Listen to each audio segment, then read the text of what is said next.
All right, Sagar, what are you looking at? Well, in our AMA questions for this week, one of our viewers asked from Canada, can we bring more attention to the country? I explained that to the extent that we cover it, it's when it intersects with our politics or to a broader theme that we care a lot about. In this particular case, it's because Canada has long been a leader in North America for piloting censorship programs, eager to abuse their lack of First Amendment protections to stomp on Western traditions of free speech, free expression with Orwellian government control. The latest example is one that was flagged by friend Glenn Greenwald, and it bears really investigating. The Canadian Radio, Television and Telecommunications Commission announced a new policy requiring online streaming services to provide the government with information about their activities in Canada. These streaming services include podcasts, which must register with the government to, quote, permit regulatory controls. So, what are these regulatory controls? What are we talking about here?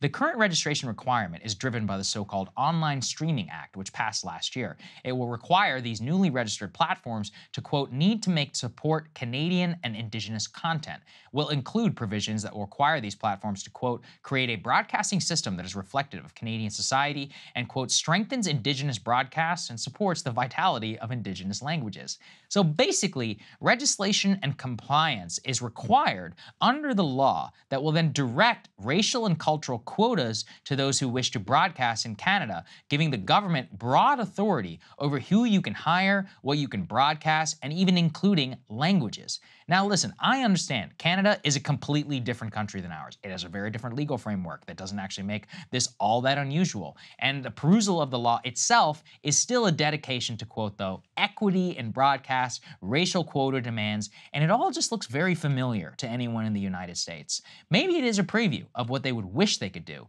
without First Amendment protections. Furthermore, it actually really calls into question shows like ours that actually have and are US-based with a sizable Canadian audience. Will YouTube or Spotify be forced to enforce these regulations in the future onto us or face bans of our program if the government requires it there? These are not simply rhetorical questions. One of the most stunning censorship episodes I've ever seen occur in the entire West was just 2 years ago with respect to the Canadian truckers. Recall, before the Russian invasion of Ukraine, the Canadian response to the trucker protest was the biggest story in the world. Prime Minister Justin Trudeau invoked the never-before-used Emergencies Act in Canada. He outlawed freedom of association, authorized a full-blown police crackdown on a lot of these protesters. The Canadian government, after action report on protests, concluded that social media itself was the nexus of organizing and would merit extreme censorship in the future.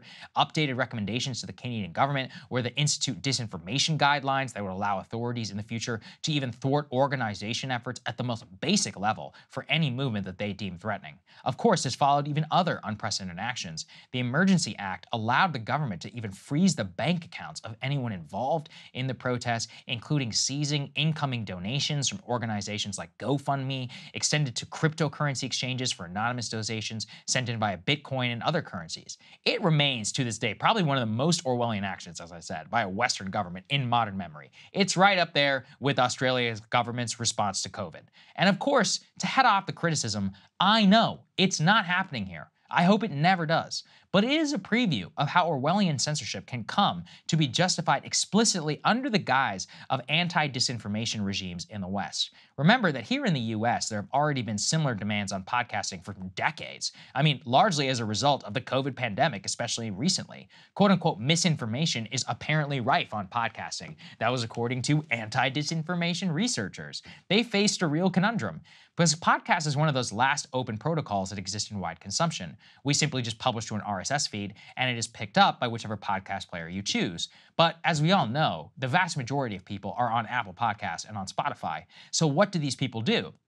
They target the companies. They won out, remember, during that whole Joe Rogan debacle. They slapped all those ridiculous COVID warnings on any episode that has to do with the topic. I guess we'll have it on this one. At least they didn't outright ban it, but they certainly tried, and they very succeeded. So here in the US, the censorship regime will never look as blatant as it does in Canada, but it may just come in honestly a worse form. It's by leveraging private monopolies to enforce ideological ends. If you think that the financial censorship that happened in Canada can't happen here, I mean, there are dozens of left and right-wing figures in this country that have found themselves cut off from the likes of Visa and MasterCard, found themselves kicked off platforms like GoFundMe or PayPal. Ask Kiwi Farms how it worked out for them when Cloudflare cut them off. They ceased to exist on the internet. Try using Parler after Amazon Web Services nuked them post-January 6th. It could all easily happen here. In some cases, it already has.